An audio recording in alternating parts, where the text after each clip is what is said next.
Baik, selamat pagi dan selamat siang ya bagi rekan-rekan semua di kelas statistika pembelajaran bersama saya.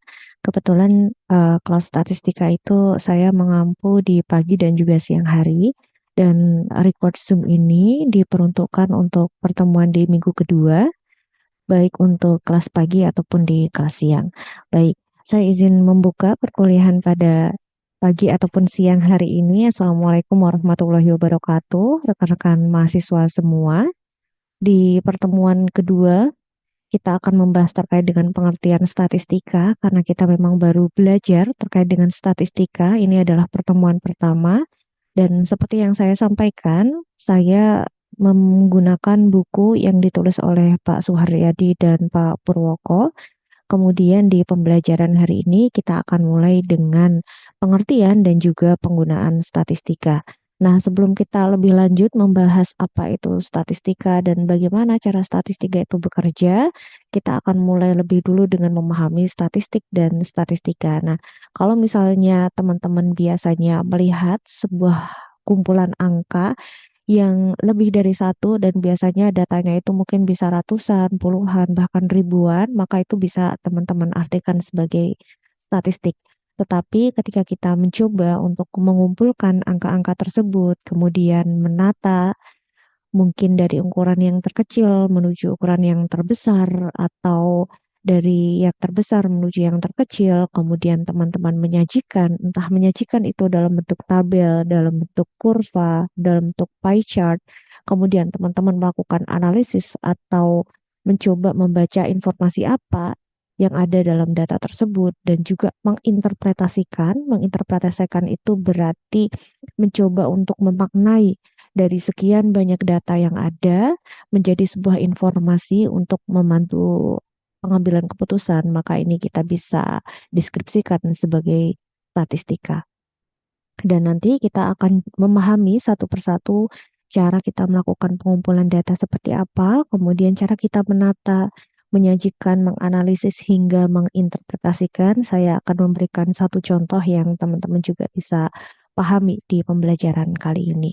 Nah, sebelum kita beralih ke slide selanjutnya, perlu teman-teman perhatikan bahwasannya kalau kita sedang bicara soal data dan juga informasi, terkadang kita bingung kapan kita harus menggunakan istilah data dan juga menggunakan istilah informasi. Padahal keduanya jauh sekali berbeda. Kalau nanti teman-teman menemukan sekumpulan angka yang berupa fakta, itu didefinisikan sebagai sebuah data ya.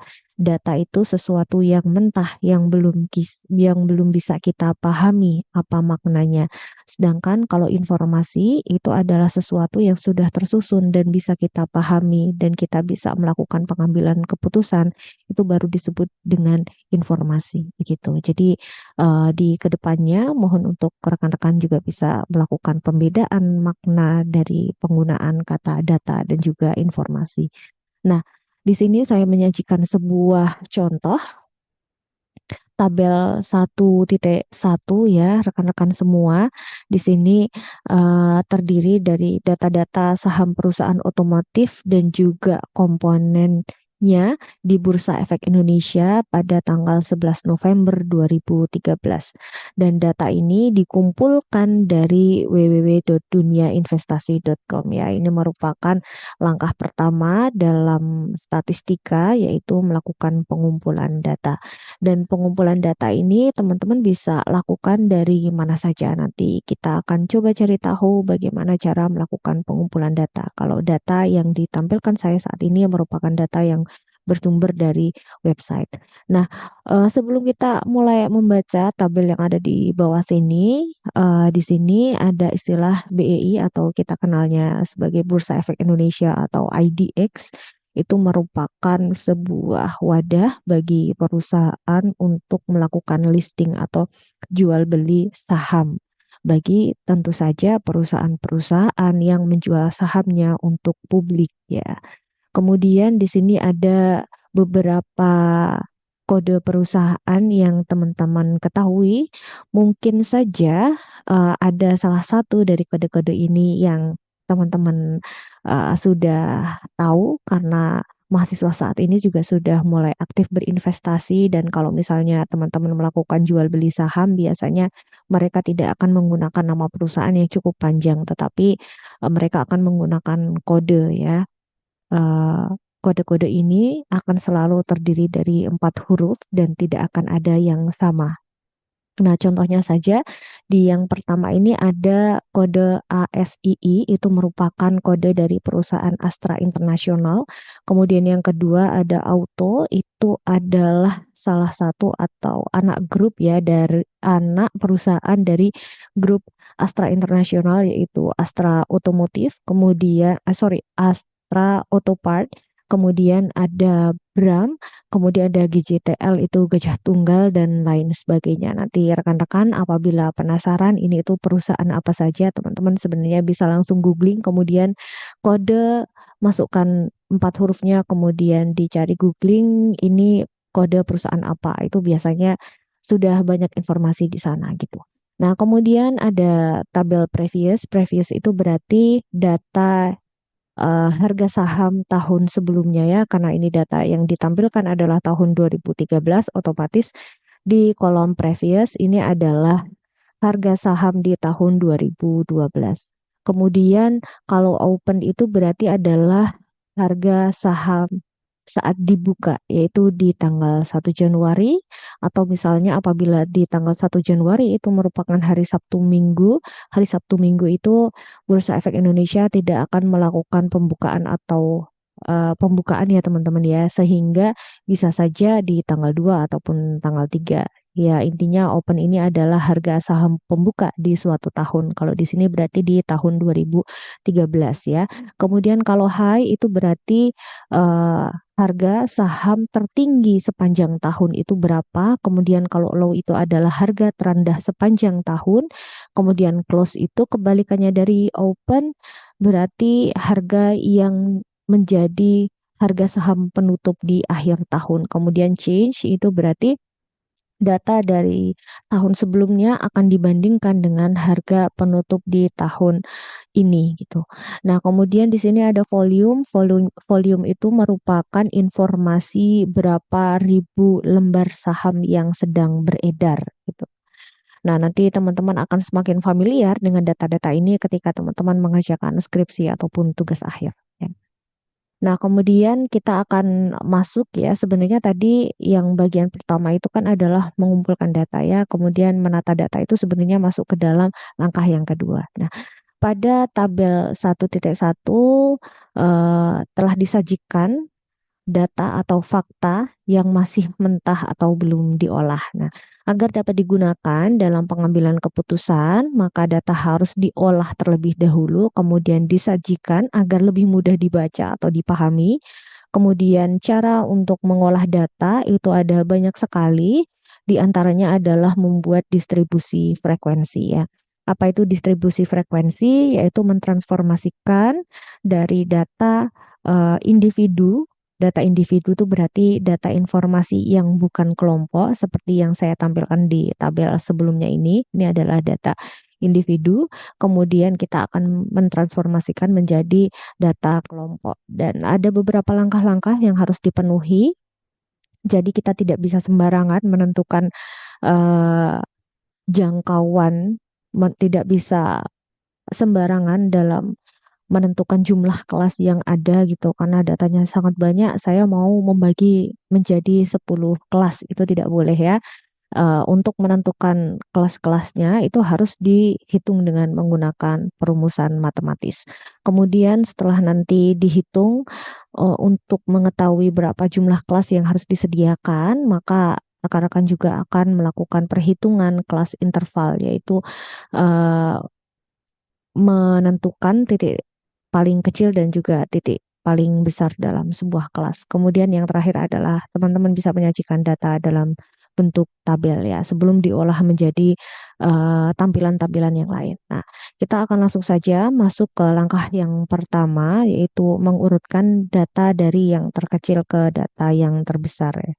Data yang diurutkan adalah data yang berkaitan dengan harga saham penutup atau yang saya berikan garis warna merah ini ya. Di sini sudah berubah awalnya Astra Internasional itu posisinya di paling tinggi, sekarang dia posisinya ada di yang paling akhir, atau bisa mengindikasikan bahwa harga saham di Astra Internasional di akhir tahun itu yang paling tinggi dibandingkan dengan perusahaan-perusahaan lain yang ada di dalam contoh ini.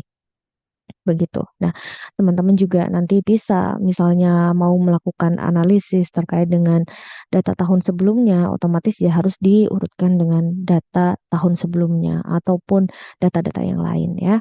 Kemudian selanjutnya langkah kedua yang dilakukan yaitu menghitung jangkauan datanya atau disebutnya adalah menghitung range.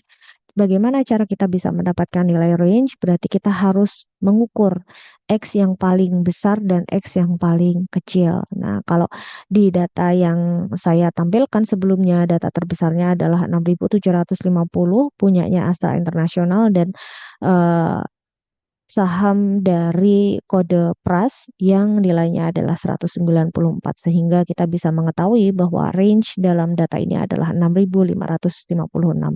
Kemudian setelah kita mengetahui jangkauan data yang kita punya, langkah ketiga yaitu menghitung jumlah kelas dengan rumus 1 ditambah 3,3 log N.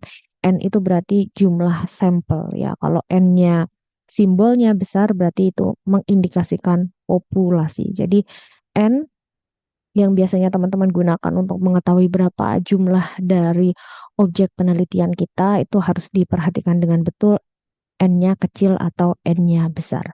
Begitu juga kalau misalnya teman-teman menggunakan lambang X, X kecil dan X besar itu punya makna yang berbeda. Nah, di sini kita mencoba untuk menghitung jumlah kelasnya dengan 1 ditambah 3,3 log N. Saya masukkan N yang kita punya adalah 10 sehingga dihasilkan nilai 4,3. Nah, sebenarnya dalam proses pembulatan itu ada dua pendekatan yang bisa rekan-rekan gunakan. Pendekatan pertama yang common digunakan di Indonesia itu adalah ketika nilainya di belakang koma itu lebih kecil dari 5, maka kita akan bulatkan ke angka yang lebih kecil, tetapi kalau 45 atau lebih itu akan kita bulatkan ke angka yang lebih besar. Tetapi ada juga pendekatan kedua yaitu apabila angka-angkanya adalah ganjil yang di belakang koma, maka dia akan dibulatkan ke atas. Misalnya 4,3, 4,7, 4,1 itu akan dibulatkan ke atas. Kemudian kalau misalnya 4,2 sampai 4,8 itu akan dibulatkan ke bawah ya. Ini ada dua pendekatan tetapi kita akan menggunakan yang common saja yang akan kita gunakan sampai akhir perkuliahan nanti. Nah, kemudian ke langkah yang keempat yaitu menghitung panjang kelas interval. Tadi kita sudah menghitung range yang kita punya adalah 6.556 dari nilai terkecil ke yang terbesar, kemudian dibagi dengan 4 atau jumlah kelasnya, sehingga kita bisa mengetahui panjang masing-masing kelas interval itu berapa. Kita ketemu data 1.639 ya. Nah, kemudian dalam rangka menyajikan data ke sebuah tabel distribusi yang lebih kompak atau yang lebih mudah dipahami ya. Ini ada transformasi dari data individu menjadi data kelompok. Kalau misalnya ini dicontohkan hanya 10 data individu saja ya, sehingga kita bisa melihat dengan mudah. Tetapi tidak mungkin kalau teman-teman nanti melakukan penelitian sampelnya hanya 10, biasanya sampelnya ratusan hingga ribuan, sehingga akan semakin sulit untuk bisa melihat dalam satu layar, sehingga teman-teman perlu melakukan penyederhanaan, yaitu membuat distribusi frekuensi ya. Di sini ada 4 kelas seperti yang kita hitung tadi jumlah kelasnya ada 4. Nah, ini adalah kelas intervalnya dari yang terkecil itu 194 sampai 1833. Ini bukan mulai dari nol ya teman-teman ya, tetapi mulai dari kelas terkecilnya atau sorry, atau X terkecilnya ya.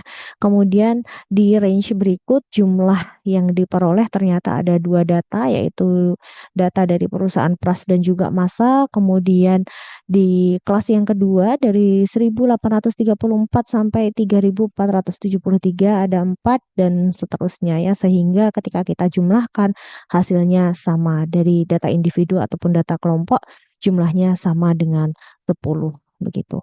Dan perlu teman-teman ketahui, sepertinya di buku itu ada ketidaksesuaian ya. Kalau di buku itu di kelas intervalnya di kelas pertama itu 1833, sedangkan di buku itu untuk start di kelas interval kedua itu juga di angka yang sama, yaitu 1833. Tetapi yang betul adalah di setiap kali ada peningkatan silahkan menggunakan angka yang berbeda gitu, karena kalau misalnya kita tetap menggunakan angka yang sama, misalnya 1833, nanti teman-teman akan kebingungan ya, ini apakah akan masuk ke kelas yang pertama atau masuk ke dalam kelas yang kedua, sehingga perlu dibedakan antara batas atas dan juga batas bawah kelas interval.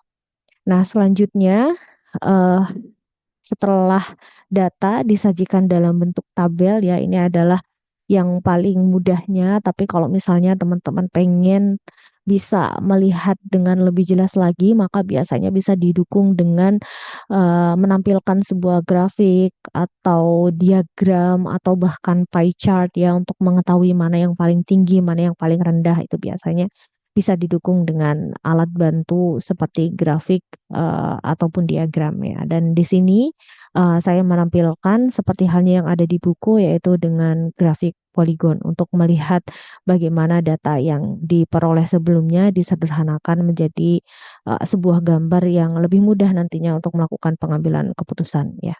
Kemudian yang tahap selanjutnya yang ketiga yaitu melakukan analisis data. Tadi sudah mengumpulkan, kemudian menata data ya. Selanjutnya berarti kita harus melakukan analisis ya. Bisa tidak dari sekian banyak data kita diminta untuk melakukan pembacaan data ya.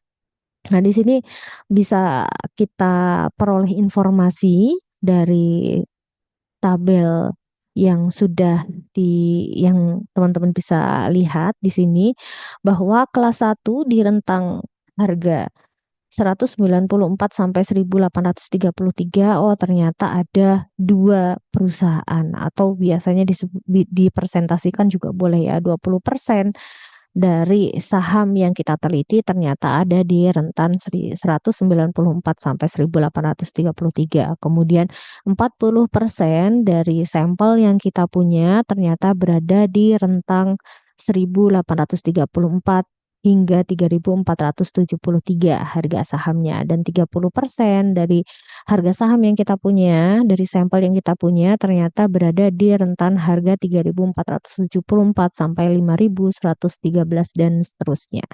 Nah, ini berguna juga ketika nanti teman-teman melakukan skripsi ataupun tugas akhir, teman-teman itu harus bisa membaca data deskriptifnya ya, salah satunya dengan cara seperti ini. Ini kan hanya satu data ya, kan, tapi kalau misalnya teman-teman riset ya begitu banyak data yang harus teman-teman baca. Nah, menganalisis dan menginterpretasikan itu dua hal yang berbeda. Kalau menganalisis berarti teman-teman harus bisa membaca hasil dari perhitungan matematisnya, tetapi kalau menginterpretasi itu teman-teman harus bisa memberikan makna terhadap suatu objek, data, simbol atau informasi berdasarkan analisis dan sudut pandang tertentu gitu. Nah, misalnya interpretasi itu apa mudahnya? Ya, teman-teman harus bisa memberikan satu kesimpulan dari sekian banyak data yang ada ya. Kalau tadi menganalisis itu kan hanya membaca, tapi kalau menginterpretasikan teman-teman harus punya satu kesimpulan dari sekian banyak data yang ada. Dan di contoh yang saya berikan di situ bisa diinterpretasikan bahwa mayoritas saham otomotif pada sampel ini terkonsentrasi di rentang menengah ke bawah, yaitu di harga 1834 sampai dengan 3473 ya. Biasanya interpretasi itu kalau dalam susunan teman-teman menyusun tugas akhir ataupun skripsi, posisinya ada di bab keempat, bukan di bagian result atau hasil, melainkan di bagian discussion ya. Itu dua hal yang berbeda. Kalau kita bicara soal analisis, teman-teman baru ada di tahap resultnya saja ya, hasilnya seperti apa. Tapi kalau sudah masuk ke dalam discussion topik, maka itu akan masuk ke dalam tahap yang selanjutnya, yaitu interpretasi informasi. Begitu rekan-rekan. Nah, selanjutnya kita coba masuk ke pembahasan yang berikutnya, yaitu jenis dan materi dalam statistika. Bahwasanya statistika ini terbagi dalam dua hal atau dua jenis. Yang pertama adalah statistika deskriptif. Namanya saja deskriptif ya, berarti teman-teman harus bisa membaca data yang teman-teman punya. Atau statistika deskriptif itu bisa ditekankan bagaimana cara teman-teman menggambarkan data yang teman-teman punya. Sedangkan yang dimaksud dengan statistika induktif atau di luar sana bisa juga disebut sebagai statistika inferensial, teman-teman itu harus sudah bisa melakukan pengambilan keputusan dari data-data yang teman-teman punya. Dan statistika deskriptif dan induktif ini memang sengaja kita desain untuk dipelajari oleh teman-teman sebelum UTS dan setelah UTS. Dan di statistika deskriptif sendiri nanti teman-teman mulai dari bab 2 itu akan belajar soal penyajian data. Meskipun tadi sudah saya coba berikan satu contoh penyajian data, tapi nanti teman-teman akan belajar penyajian data yang lebih kompleks. Kemudian yang kedua nanti teman-teman akan bicara soal ukuran pemusatan. Ukuran pemusatan itu ya belajar mean, median, modus, tetapi tidak hanya bicara soal data-data yang sifatnya individu, tetapi data kelompok juga akan dibahas di sana ya. Kemudian ada ukuran penyebaran. Ukuran penyebaran itu ya berarti bicara soal variasi, bicara soal rentang atau standar deviasi, atau teman-teman juga kalau pernah dengar sequence dan kurtosis ya, keruncingan atau kecondongan suatu data nanti juga akan dibahas di ukuran penyebaran. Kemudian nanti teman-teman juga akan belajar indeksasi dari data-data yang teman-teman punya. Kemudian yang terakhir nanti akan ada di rate berkala dan peramalan. Jadi bagaimana cara kita membaca data-data yang sebelumnya yang sudah kita punya di saat ini dan juga di masa lalu itu akan dimaknai sehingga kita bisa meramalkan ya. Jadi peramalannya itu secara matematis sehingga diharapkan itu jauh dari kesalahan atau jauh dari error. Nah, kemudian di statistika induktif nanti teman-teman akan belajar soal probabilitas dan teori keputusan. Kemudian ada metode sampling. Jadi saat teman-teman melihat sebuah populasi, kemudian teman-teman akan melakukan penelitian, sampling itu tidak boleh diambil secara sembarangan gitu ya. Tetapi ada pendekatan-pendekatan ilmiah yang bisa teman-teman gunakan untuk melakukan pengambilan sampel. Kemudian di yang ketiga itu ada yang disebut dengan teori pendugaan. Kemudian yang terakhir nanti teman-teman akan belajar soal pengujian hipotesis ya. Nanti ini akan kita bahas di akhir-akhir saja ya, karena hipotesis ini juga nanti teman-teman akan gunakan ketika menyusun bab satu di skripsinya ataupun di tugas akhirnya gitu. Nah, selanjutnya ada definisi yang saya cantumkan juga apabila teman-teman nanti membutuhkan definitifnya untuk memahami seperti apa penjelasannya di dalam buku ini sudah saya tampilkan di dalam slide, tapi perlu teman-teman pahami juga di sini ada kata lain yang saya highlight yaitu berupa kata populasi ya. Jadi kita akan sedikit menilik apa itu yang dipahami dengan populasi dan sampel.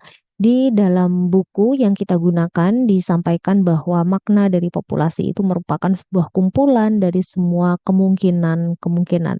Bisa kemungkinan atas orang-orang atau benda-benda atau ukuran lain dari objek yang menjadi perhatian gitu ya.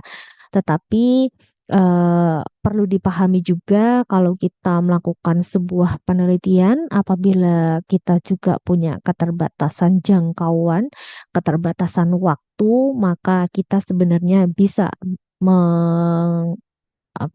mengubah atau menyederhanakan ya, bahasa bahasa lainnya adalah menyederhanakan objek yang akan menjadi pusat perhatian kita bukan lagi sebuah populasi, melainkan sebuah sampel. Dan sampel ini dimaknai sebagai suatu bagian dari populasi tertentu yang menjadi perhatian. Nah, teman-teman bisa melihat di sini misalnya teman-teman baru akan melakukan penelitian apakah mahasiswa UNES lebih suka tinggal di dekat kampus atau tinggal di jarak yang cukup jauh dari kampus ya. Dan kita tahu bahwa mahasiswa UNES itu luar biasa banyak dan kita kalau misalnya mau melakukan riset tersebut tidak mungkin menjangkau semua mahasiswa yang ada di UNES sehingga mungkin kita bisa menyederhanakan sampel kita ya sudah kita persempit saja mahasiswa di Fakultas Ekonomika dan Bisnis. Nah, mahasiswa di Fakultas Ekonomika dan Bisnis itu merupakan sebuah sampel dari mahasiswa di Universitas Negeri Semarang ya, sehingga dia bisa mewakili kondisi dari populasi yang ada di suatu objek penelitian. Nah, kita akan masuk ke dalam fungsi statistika ya. Tadi kita sudah belajar definitifnya apa itu statistika dan bagaimana statistika bekerja sekarang sebelum kita membahas bab-bab selanjutnya sehingga teman-teman mungkin akan kebingungan kenapa kok kita harus belajar statistika. Nah, ini akan saya sampaikan di pertemuan kedua ini terkait dengan bagaimana statistika itu menyelesaikan banyak permasalahan yang teman-teman hadapi. Mes, eh, Masalah itu bisa muncul ketika teman-teman berperan sebagai mahasiswa, bisa juga masalah yang muncul ketika teman-teman nanti menduduki posisi-posisi tertentu. Nah, di sini saya contohkan ketika teman-teman nanti menduduki posisi sebagai manajerial perusahaan. Nah, ada masalah yang mungkin akan dihadapi, yaitu menentukan struktur gaji dari yang levelnya paling rendah hingga yang paling tinggi. Kemudian, kalau misalnya ada karyawan yang sudah cukup lama bekerja untuk perusahaan, kemudian dia sudah tidak lagi bisa bekerja di perusahaan dengan optimal, sehingga kita harus merumahkan, atau bahasa lainnya adalah PHK. Otomatis perusahaan harus menghitung kira-kira kalau karyawan tersebut sudah bekerja selama 10 tahun dibandingkan dengan 2 tahun, itu kan otomatis pesangonnya akan berbeda.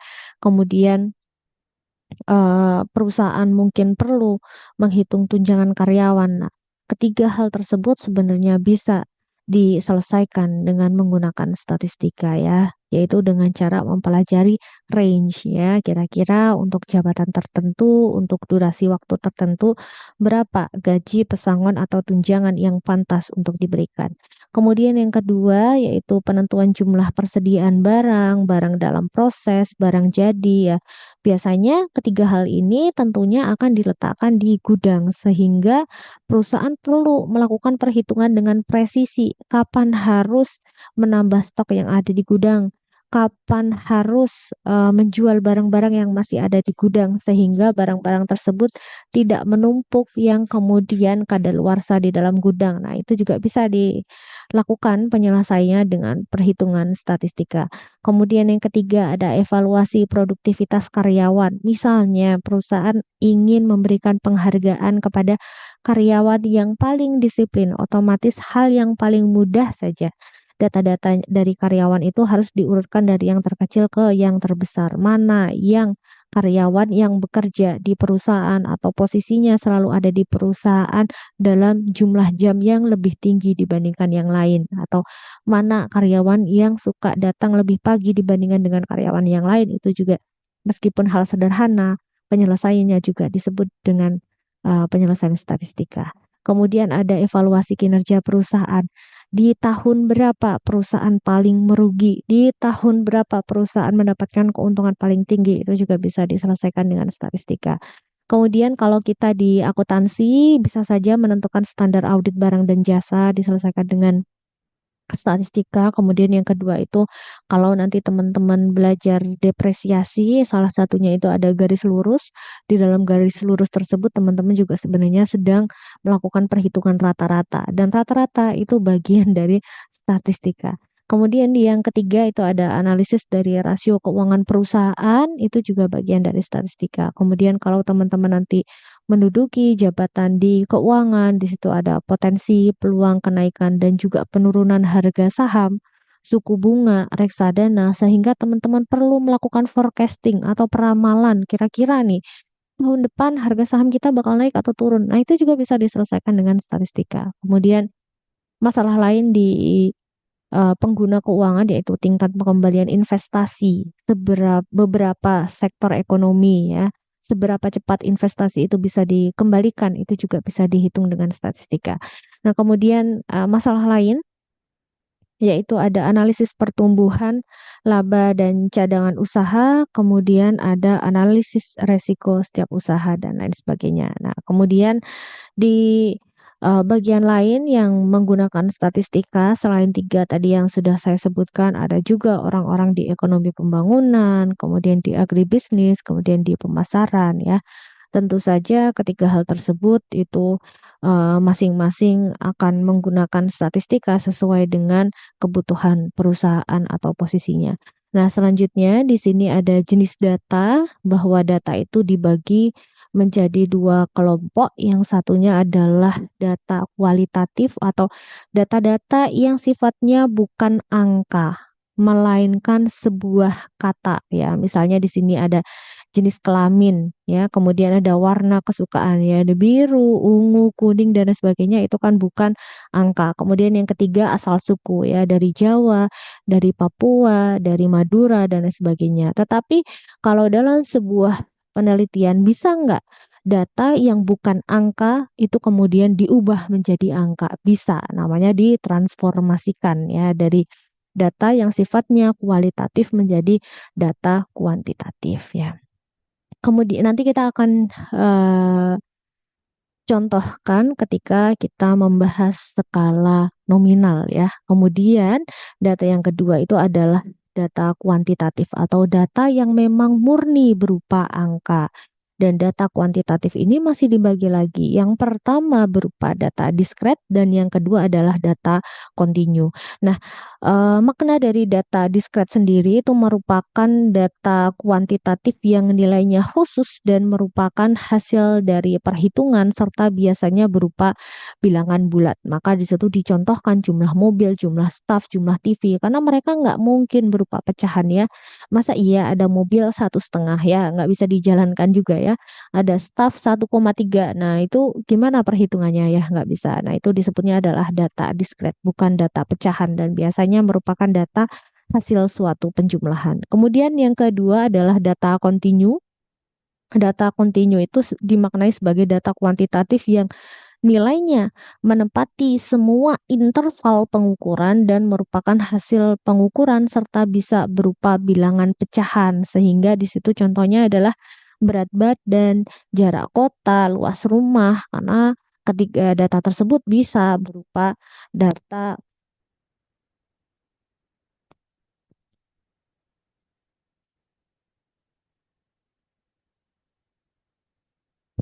dari mana data tersebut diperoleh. Data itu terbagi menjadi dua, data primer dan juga data sekunder. Kalau data primer itu bisa diperoleh biasanya melalui wawancara atau pengisian kuesioner dan juga observasi. Dan di bagian wawancara, di sini wawancara itu juga bisa dilakukan secara langsung atau tidak langsung ya. Kalau langsung berarti ya harus face to face, tetapi kalau tidak langsung ya berarti menggunakan Skype, Zoom, dan aplikasi lainnya. Kemudian ada kuesioner. Kuesioner itu sebenarnya ada kuesioner terbuka dan kuesioner tertutup. Kalau kuesioner terbuka itu berarti pertanyaan di dalam kertas atau Google Form. Kalau sekarang misalnya lebih mengadopsi teknologi ya. Kalau kuesioner terbuka itu jawabannya tidak dibatasi atau jawabannya essay biasanya ya. Tetapi kalau kuesioner tertutup, biasanya di situ sudah ada batasan-batasannya. Misal, apakah Anda menyukai pelayanan kami? Teman-teman sudah memberikan poin 1 sampai 5 ya. Apakah eh, Anda akan menginap lagi di hotel kami? Jawabannya hanya iya dan tidak dan mungkin. Nah, itu namanya adalah kuesioner tertutup. Berbeda dengan kuesioner terbuka. Biasanya pertanyaannya diawali dengan bagaimana ya, atau Misalnya, bagaimana pelayanan kami selama Anda menginap di hotel, tapi uh, isiannya berupa blank atau berupa garis yang kosong sehingga bisa menyampaikan semua unek-uneknya, semua perasaannya di sana, itu disebutnya adalah kuesioner terbuka.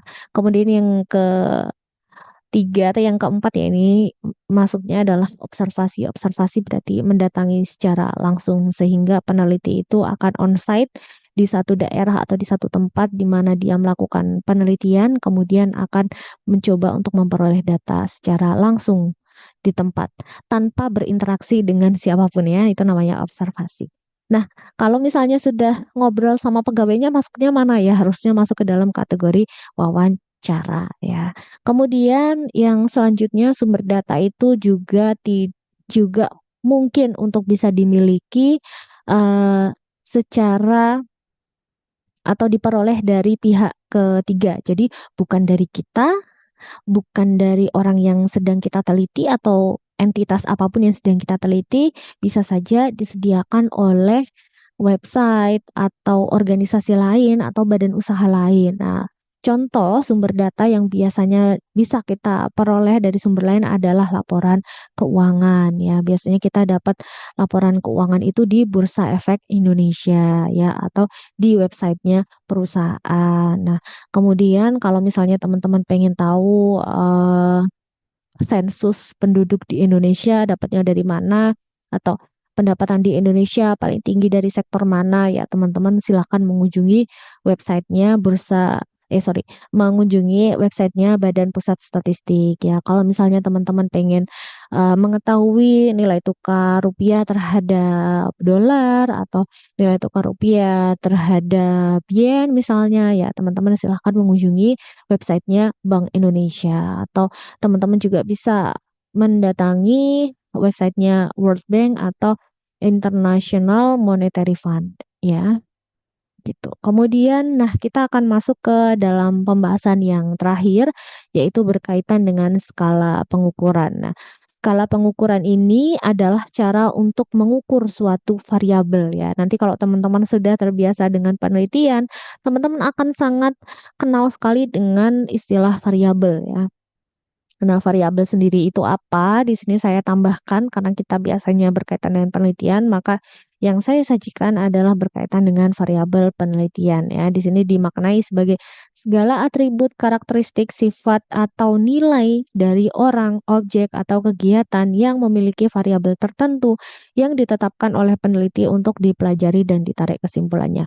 Saya contohkan, misalnya teman-teman pengen mengetahui apakah jumlah makan setiap hari mempengaruhi berat badan, maka kalau misalnya teman-teman mau melakukan penelitian itu ada dua variabel yang teman-teman gunakan ya. Yang pertama adalah berapa kali seseorang makan dalam satu hari ya, jumlah seseorang makan dalam satu hari. Kemudian variabel yang kedua apa? Berat badan ya. Jadi dua data tersebut harus teman-teman peroleh untuk dianalisis dan keduanya itu masuk ke dalam kategori variabel.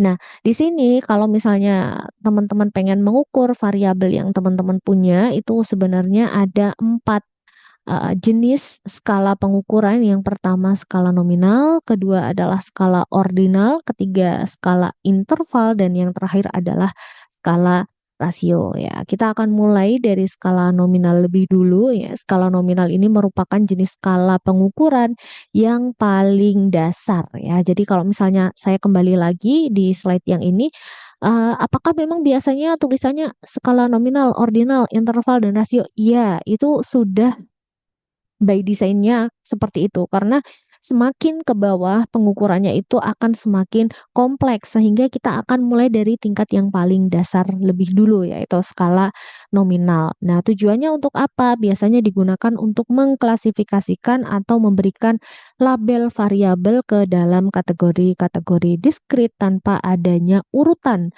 peringkat atau makna kuantitatif. Jadi mau dikasih label satu atau tiga itu tidak ada maknanya ya. Jadi bukan berarti tiga jauh lebih baik daripada satu itu bukan demikian. Nah, misalnya teman-teman pengen melakukan penelitian terkait dengan warna mata ya, maka teman-teman akan mengkategorikan satu itu kode untuk warna hitam, dua itu digunakan untuk kode warna coklat, tiga itu digunakan untuk kode warna biru. Nah, apakah dua jauh lebih baik dibandingkan satu? Tidak ya, ketiganya itu punya urutan yang sama atau sebenarnya mereka adalah data yang sejajar gitu.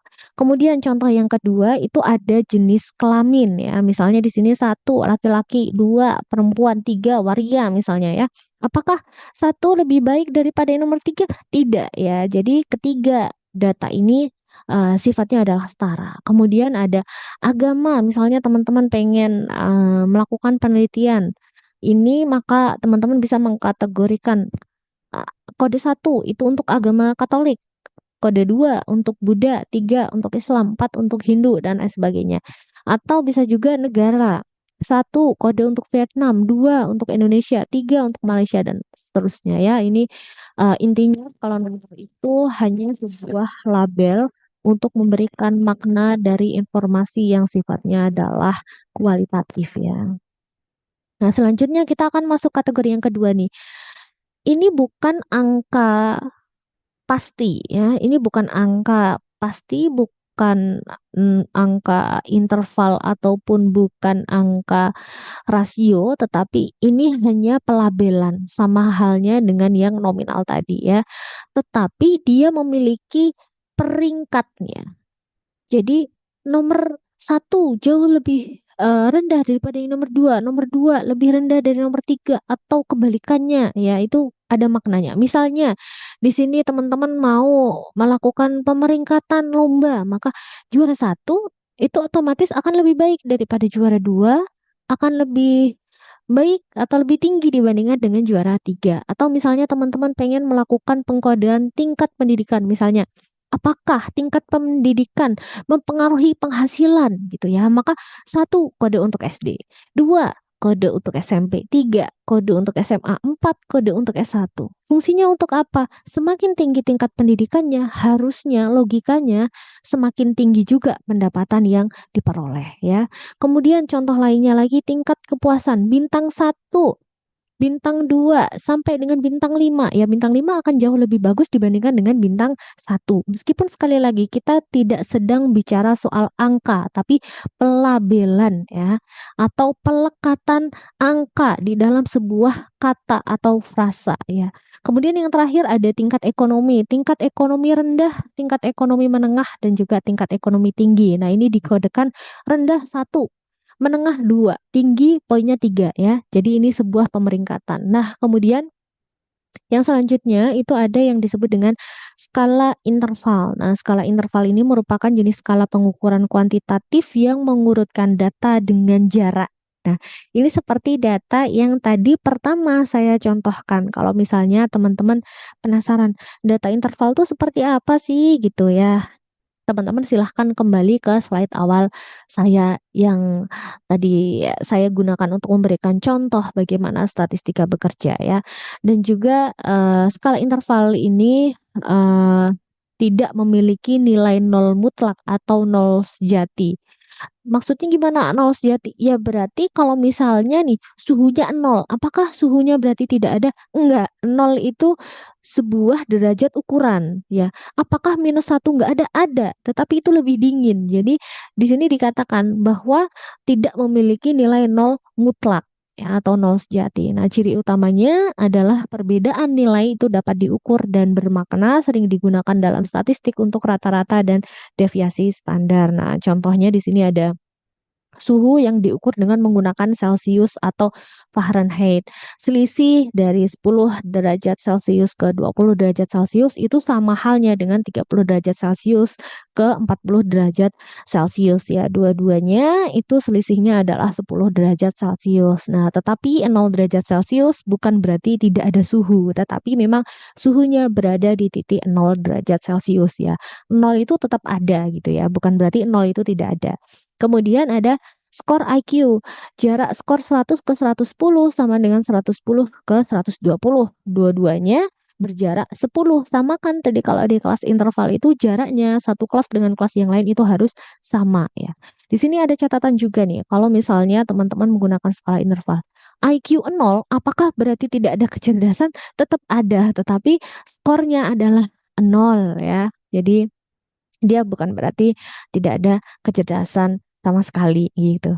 Kemudian ada tahun, misalnya tahun 2000, tahun 2010, tahun 2020 ini merupakan contoh data interval juga di mana selisihnya dari masing-masing tahun tersebut adalah 10 tahun konsisten. Kemudian ada waktu atau jam ya yang merujuk, misalnya jam 00.00. Apakah jamnya 0? Enggak, itu menunjukkan suatu permulaan hari gitu ya. Sehingga kalau menggunakan skala interval ini memang nolnya tidak boleh dimaknai sebagai ketiadaan suatu data ya. Nah, selanjutnya ini yang terakhir yang paling banyak digunakan juga skala rasio. Skala rasio ini merupakan tingkat pengukuran paling tinggi ya teman-teman ya dalam penelitian yang memiliki karakteristik data nominal ya, ordinal, interval serta memiliki nilai nol absolut. Kalau memang nol ya berarti memang datanya tidak ada gitu ya. Misalnya saja beratnya berapa? 0 kilogram. Ya berarti memang tidak ada bendanya, tidak ada beratnya ya. Nah, contohnya di sini ada berat badan, kemudian tinggi badan, kemudian pendapatan. Pendapatannya berapa? 0 rupiah. Ya, memang berarti tidak ada pendapatan sama sekali. Kemudian ada umur, ada jarak, kecepatan, dan lain sebagainya gitu. Nah, itu saja teman-teman bab satu yang saya rangkum di dalam buku. Kalau misalnya teman-teman masih membutuhkan contoh atau masih membutuhkan pemahaman, teman-teman bisa dibaca lagi bukunya. Itu ada di halaman bagian satu itu start di ya halaman 3. Teman-teman bisa membaca lagi. Kemudian di pertemuan berikutnya silahkan kalau memang ada pertanyaan tidak harus disampaikan di saat pembelajaran asinkronus, teman-teman boleh melakukan pertanyaan untuk materi-materi sebelumnya di pertemuan saat kita tatap muka. Dan tentu saja seperti yang saya janjikan bahwasanya di setiap bukan setiap perkuliahan teman-teman saya nggak akan memberikan penugasan setiap minggu ya, harapannya ya. Ini penugasan dari saya di minggu pertama menuju minggu kedua ya, atau berarti nanti teman-teman mengumpulkannya di minggu ketiga. Ya, itu penugasannya yang pertama adalah jelaskan pentingnya statistika dalam kehidupan Anda sebagai mahasiswa. Jadi kalau misalnya teman-teman saat ini sebagai mahasiswa atau misalnya teman-teman punya peran lain, oh saya kakak, oh saya anak, oh saya juga nyambi kerja. Coba contohkan pentingnya penggunaan statistika dalam hidup teman-teman ya. Jangan sampai nanti kita belajar statistika tapi teman-teman merasa bahwa statistika itu sebenarnya nggak begitu penting dalam kehidupanku gitu ya. Jadi silakan berikan kepada saya contoh statistika yang mungkin akan teman-teman temui permasalahannya, kemudian bisa teman-teman gunakan penyelesaiannya dengan menggunakan statistika. Kemudian yang kedua, berikan contoh kasus sehari-hari yang teman-teman temui yang berkaitan dengan statistika deskriptif dan statistika inferensial ya. Jangan lupa bahwasanya tadi saya sudah menyampaikan ya, kalau statistika deskriptif berarti hanya membaca data, tapi kalau statistika inferensial berarti sudah melakukan pengambilan keputusan. Nah, contoh kasus sehari-hari apa nih yang teman-teman temui? Ya, misalnya teman-teman membaca tipe-tipe data yang cukup banyak, kemudian teman-teman harus menyimpulkan, nah itu masuk ke dalam kategori yang mana ya, dan data apa yang teman-teman sedang lihat gitu ya. Kemudian yang terakhir itu berikan contoh populasi dan sampel dalam kehidupan ekonomi dan bisnis di sekelilingnya teman-teman ya. Itu boleh apa saja. Misalnya saya contohkan yang tadi saya contohkan ya, populasinya saya hendak melakukan penelitian apakah mahasiswa UNES semakin banyak makan itu semakin bertambah gemuk. Wah, populasinya mana? Mahasiswa UNES gitu. Oh, sampelnya siapa? Oh, mahasiswa FEB saja ya yang lebih mudah jangkauannya karena saya bekerja di Fakultas Ekonomika dan Bisnis. Nah, seperti itu teman-teman ya. Silahkan nanti teman-teman menentukan populasinya siapa, sampelnya apa dari ketiga hal yang sudah saya tampilkan atau yang sudah saya paparkan penjelasannya di slide-slide sebelumnya. Nah, penugasannya Maksimal H-1 sebelum kita perkuliahan, saya juga akan setting di Elena, silahkan rekan-rekan, jangan sampai lupa untuk bisa mengumpulkan tugasnya di sana. Boleh nggak, kalau misalnya saya mengerjakan pakai ketik atau pakai Word, atau pakai Excel boleh, silahkan teman-teman mengerjakan pakai Excel atau Word. Tapi misalnya teman-teman, "Saya nggak punya laptop Bu," gitu, kemudian saya pas lagi mudik juga nih Bu, nggak bawa laptop, boleh ditulis saja di kertas, kemudian difoto, di-upload di Elena dalam bentuk foto atau PDF itu juga diperbolehkan. Jadi mau mengerjakan di mana saja selama saya bisa memahami jawaban teman-teman itu diperbolehkan. Dan jangan lupa warning dari saya ya, bahwasanya kalau misalnya teman-teman tidak mengumpulkan tugas atau telat mengumpulkan tugas itu juga akan mengurangi poin dari penugasan yang harusnya bisa teman-teman dapatkan secara optimal. Baik, itu saja yang bisa saya sampaikan di pertemuan kali ini. Salam untuk keluarga, semoga teman-teman juga bahagia, entah saat ini sedang liburan ataupun sedang di rumah saja ya, semoga teman-teman menikmati akhir pekannya, dan juga liburan panjangnya ya sebelum memasuki bulan Ramadan. Sampai ketemu di minggu ketiga. Terima kasih. Assalamualaikum warahmatullahi wabarakatuh.